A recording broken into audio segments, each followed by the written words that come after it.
Good afternoon, everybody. Your Excellency, good afternoon.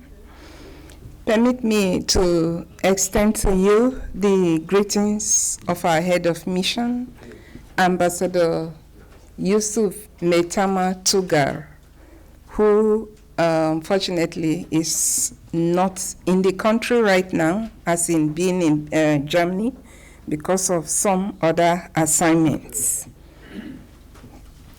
Yes.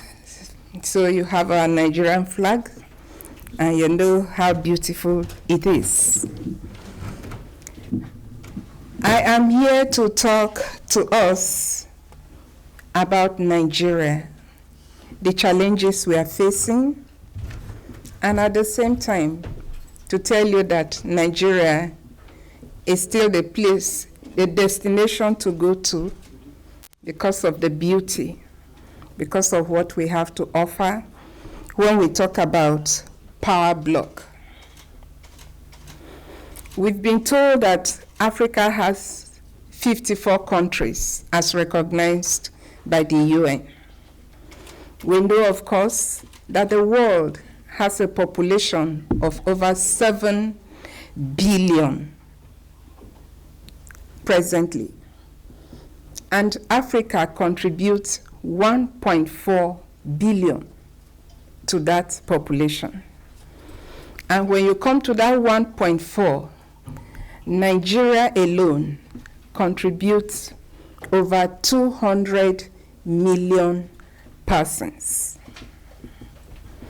When you look at that 200 million persons, the distribution, you'll see that close to 70% or more are youth. And what does that tell you? It tells you that there's vitality. It tells you that there's a workforce available. It tells you that there's hope for the country. I'm saying this because it's a lot of challenges right now, and when we go into the paper, yes, it's challenges and challenges, but I want you to have at the back of your mind that Nigeria is a land of hope. We have the youths, we have the people, we have the will, we have the zeal, and we have the faith that things will change for the better. And of course, as some of you know, we are heading to elections again, come 2023. And it is our belief that things are changing for the better. Today is my first time. This indeed is my first time being invited by Institute for Cultural Diplomacy. And I'm seeing here Center for Cultural Diplomacy Studies. So I want to appreciate you for giving Nigeria this opportunity to come talk to you. And I hope that our message will go far and it will bring the benefits we are looking for. Nigeria, like any other country in the world, is a growing and ever-evolving entity. There is no entity that has ever gone from 0 to 100 at a fell swoop, and that is what we are in right now. It takes time to grow, it takes effort to grow, it takes commitment to grow. In the same vein, growth comes with challenges. And these challenges do not mean the end of growth. Rather, they present an opportunity to learn valuable lessons that will ensure sustainable development. And with this, I come to talk to you about the challenges and the way forward to Nigeria. Many challenges have already been mentioned. When you talk about challenge in one country, of course, you know it goes to the next. Challenges in one continent, you see it in the other continent. I am simply going to talk mainly on the security challenges and move from there to where we are making some progress. But do know that we have so many challenges ranging from education. We heard the previous talk earlier in the afternoon, the importance of education. Education, unfortunately, at the present moment in Nigeria is facing some turbulent times. If you are constantly online, you will know that right now, ASUP, that is the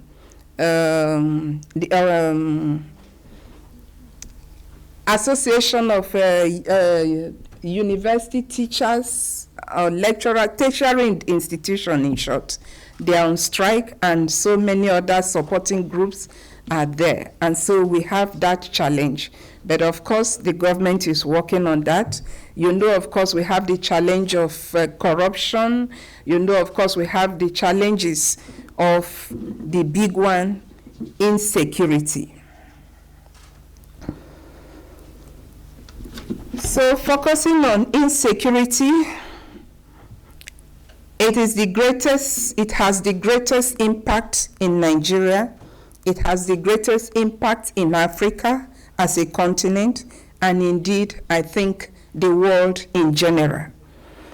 And the term insecurity consists broadly of, it has broad spectrums of subtopics. And each of these subtopics are very critical to life all over, and indeed currently in Nigeria, because of the ripple effects that it has in the lives of the citizens. We have the food, we talk about food security, where, of course, right now with the, this afternoon when I went down, I met, I think, the guy that brought the flag. He was just saying that today, even what is produced in Germany is not available, and when you ask, you are told it is because of the war in Ukraine. So food shortage, which of course is getting worse by the day as a result of the war in Ukraine and as a result of the ripple effects, like we say, the fertilizers are not getting to the farmers cannot go get their foods to the market, which of course brings us to talk about infrastructure, lack of which is a huge deficit in Nigeria. Then we talk about health security, and of course we are still, COVID-19 is still very fresh in our memory. We know what happened with the lack of vaccines, and there's so many ripple effects as well that comes from that pandemic. Then we have the regional transborder security, which unfortunately is like it's the whole world that is facing that. Presently, the Boko Haram we have in Nigeria is what I believe in the world is referred to as the ISIS. And unfortunately for us, ISIS is working hand in hand with the Boko Haram to undermine security in Nigeria. A lot of deaths, a lot of kidnappings, a lot of, you name it, you have it. That is what is currently going on there.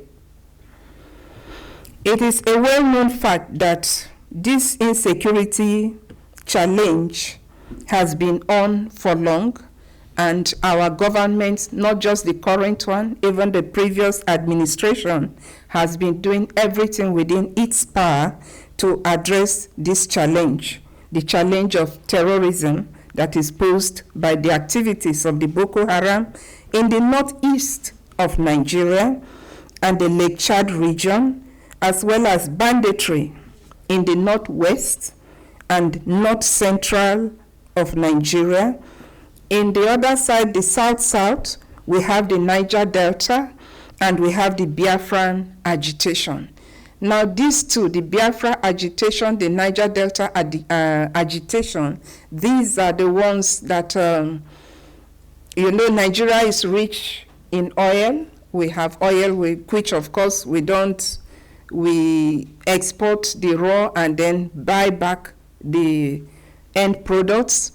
This oil is found mostly in the South. Now the Niger Delta are the residents of that South who are fighting that since they are the key producers, the deposits of the oil is there, they should have the larger share. So they are constantly fighting government on that.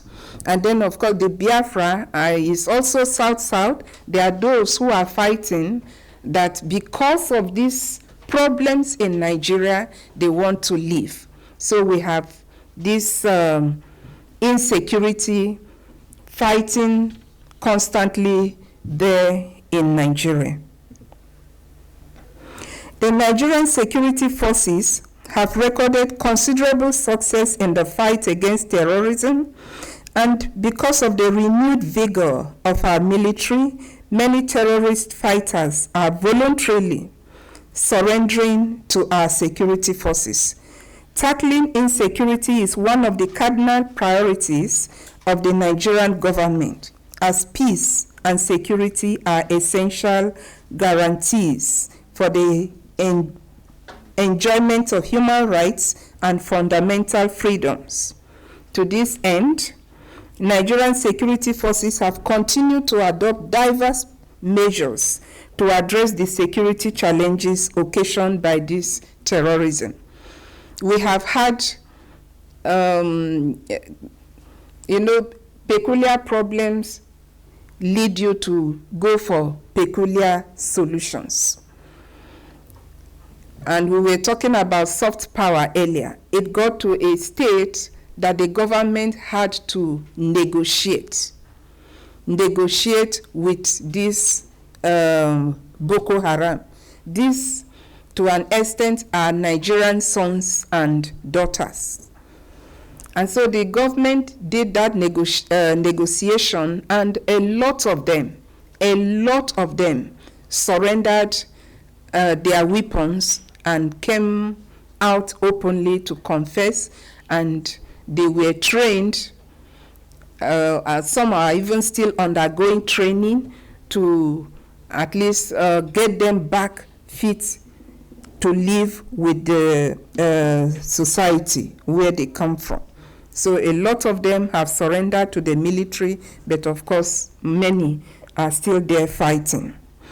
It is pertinent to state that there are several initiatives that have been created to deal with the issues of insecurity in the region, such as the Multinational Joint Task Force and the Africa-led Regional Stabilization Strategy. From the earlier talk we had, we talk about the Sub-Saharan Africa. Nigeria is one of the Sub-Saharan Africa. And these countries, because this Boko Haram, while in Nigeria it's called Boko Haram, Cameroon have theirs, Niger have theirs, Benin Republic has theirs, Chad has theirs, etc. So these countries came together, their military now came together and have this joint task force through which they share intelligence, through which they, do this fighting together. And the regional stabilization strategy is one new group also formed by the Sub-Saharan Africans. I think the countries involved here is Nigeria, Cameroon, Chad, I think Niger, if I am not mistaken. They are the 4 countries. They have come together in this same vein of fighting wars that are peculiar to them, and then how to help each other. And the RSS, that's the Regional Stabilization Strategy, have set up pillars, about 9 pillars, through which they help each other to develop, help each other to concretize on their development plans and overcome this fight. And these pillars include political cooperation, it includes security and human rights, it includes humanitarian assistance to members, disarmament, like I talk about laying down arms. When this happens, how do they go about it? That comes there, demobilization, rehabilitation, reinsertion into the society, etc., etc. These initiatives have had considerable achievements in combating insecurity, but of course, it is not enough. There must be more international cooperation to effectively eliminate terrorism in the region.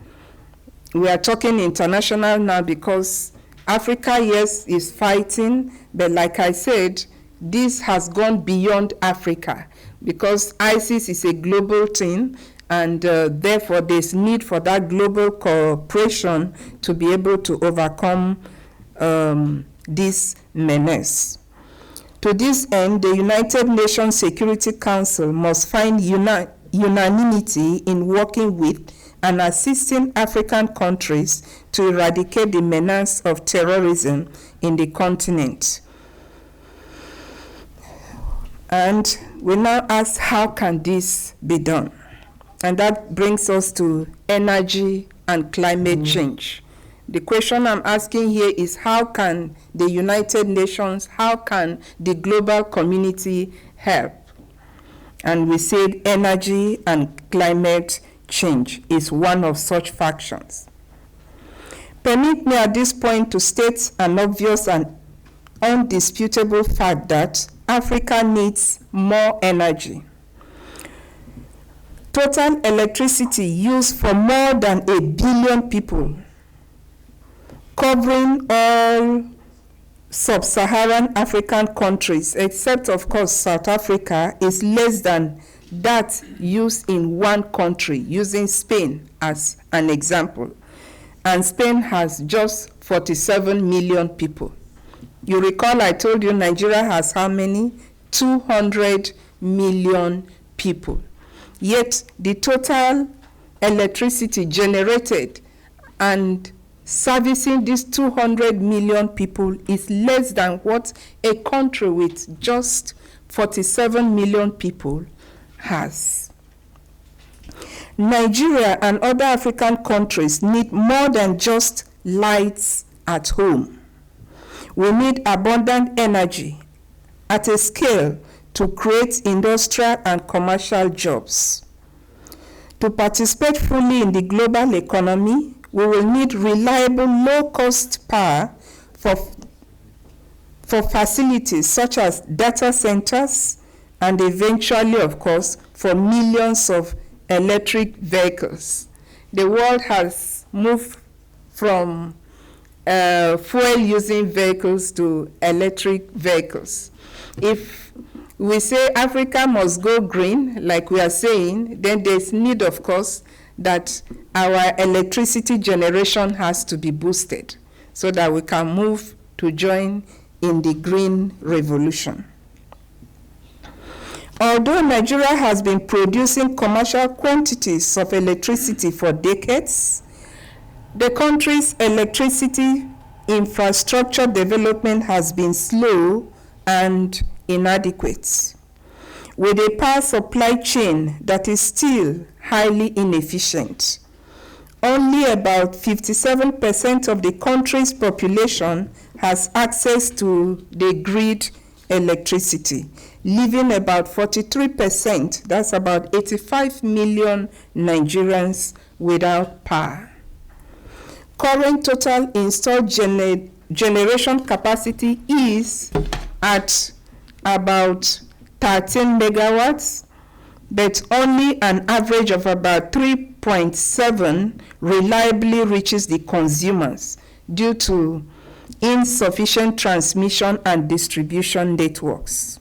Yet, Nigeria's total electricity demand is growing by the day, just as the population is growing, and it requires an estimated additional 63,000 megawatts to meet up the capacity demanded by the year 2035. To address these challenges, the Nigerian government and the German government entered into an agreement with, which is the Siemens AG, and it is referred to as Nigerian Electrification Roadmap. This partnership, also known as the Presidential Power Initiative, was entered into in 2019, and this roadmap contains technical and commercial proposals for financing, implementing, and executing projects to revive the Nigerian power sector and manage Nigeria's future electricity requirement. Now, I brought this in, it's not much, but we are talking about, I started by saying if we want to join the world in the green revolution to get the electric vehicle, then the world has to help. Does it mean then that the Nigerian people, the government has just been sitting idle? No. The government of Nigeria has also been working to see that there's improvement in the electricity generation, and that is where the German government and the Nigerian government enter into this agreement, which currently they are working to see that there's improvement. This Nigerian this roadmap is supposed to work in 3 phases. The phase 1, which was meant to end by 2021, is geared towards conducting quick impact projects to enhance the capacity of the existing grid system, to utilize stranded generated power capacity, leading to an Holy Mother. Okay. So it is in 3 phases. Phase 1 was meant to end 2021, phase 2 to end 2023, and the last phase is supposed to end by 2025. And hopefully it is expected that by then we should be able to operate our generating capacity up to 25 gigawatts, I guess, GW. Despite the tremendous energy gaps, global policies are increasingly constraining Nigeria and indeed Africa's energy technology choices. Advanced countries, especially in Europe, have repeatedly called for African states to use only renewable power sources. This is an opportunity, therefore, for you to further cooperate and collaborate between these continents in the quest for energy quality. A promising step was announced last year in Scotland with the COP26, where South Africa was received 8.5 billion to upgrade its system. We are here calling that in the one coming in Egypt in November this year, there will be more of such opportunities so that power system in Africa will continue to improve. Now we talk about culture. Nigeria is one of the most culturally diverse countries in the world. You remember we talk about diversity when the UN the Prime Minister talked so much about diversity and how it is very, very good for development. And we have that in Nigeria. There are over 300 languages and over 250 dialects and ethnic groups, each having its own customs, nuances, beliefs, traditions, etc. in Nigeria. This diversity reflects in our cuisines, as hopefully you are going to see this afternoon. It reflects in our apparel. You can see how beautiful our sister over there is looking. It reflects in our dances, in our music, as well as numerous festivals, celebrations, etc., that are held regularly. Nigeria's diversity is without a doubt still one of our strongest values. Thus, the commonly used phrase unity in diversity is at home when you are talking about Nigeria. However, these variances in the ethnic groups have at times been misused, where we have tribal fighting, where we have, religious fighting, where we have so many of what should not be. When he was speaking, I was hoping that someone can just put a microphone at home so that they will be hearing him when he was saying the beauty of diversity. We have it in abundance, but are we using it the way we should use it? Despite the variances in these ethnic groups, they are intertwined historical economic relations, established and thriving trade relations, culture, high bronze casting skills, abundant artistic achievements dating back to even before the colonial times.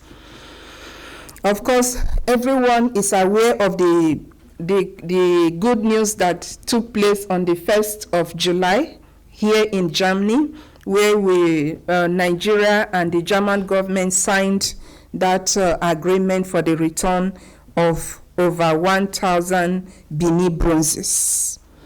It is proof that these kingdoms, these artistic works have existed long before then, and it is the Bini we are talking about is currently known as Edo State, and things are thriving there. This cultural heritage is really, really high over there. The beauty and significance of these works were enough to make the British to steal them, but thank God we are getting them back. Over the years, Nigeria's culture has evolved. Today, we are not just talking of the old culture. We have new contemporary musicians. Some of you are aware, you know about Burna Boy, he's a Nigerian. You know about Wizkid, you know about Two-Face Idibia, Davido, to mention but a few. And when you talk about the Afro beats, we still have Fela in recent memory, Magic Fashik, Victor Nwaifo, etc. They are all there. And then we have the Nollywood. Nollywood today is thriving all over the world. You have Nigerian movies, you have Nigerian films trending, even on YouTube, Netflix, you name it, it is there. Business and economy. Do I still have 2 minutes? Just 2. Thank you. Business and economy. Following decades of dependency on oil and gas resources, the Nigerian government is currently implementing and unveiling an economic diversification program of economy. These efforts would improve government revenues and raise the living standards of the teeming population. What I'm trying to talk about here is the world has complained that doing business in Africa is not easy, doing business in Nigeria is not easy, but I am here to tell us that the government, after listening to this, came up with policies to help in streamlining and making business in Nigeria easy. 2 of them I mentioned here. One is Economic Recovery and Growth Plan, ERGP. When you go online, you will see ERGP. It will tell you what the government has done in that respect. We also have PEBEC. PEBEC means Presidential Enabling Business Environment Council. It's a bill that was passed by the government. All of these are geared towards easing government, easing business investment opportunities, investment drives in Nigeria. Currently, the information, communication, and technology sector is one of the fastest growing business in Nigeria. Despite the COVID outbreak, The sector contributed more than 15% of the country's GDP in 2020. This growth positions Nigeria as the largest tech market on the African continent, with 90 tech hubs and a growing, vibrant customer base. Over 180 million people in Nigeria now have access to a mobile telephone and internet penetration. And this is expected to increase to more than 65% come 2025. Talk about business, Nigeria is the place. The world's largest tech giants like IBM, Microsoft, Google, Cisco, etc., they all have their presence currently in Nigeria. And it is estimated that the sector is on track to add another US 88 billion to the economy by 2027. I do hope, I really have to cut. I hope that this short briefing has really afforded those of you who are having minds for business, the opportunity to know that Africa is the road to go. And when you are thinking Africa, you are thinking Nigeria. Because there you have the beauty, there you are welcome, there your money will grow. Thank you very much.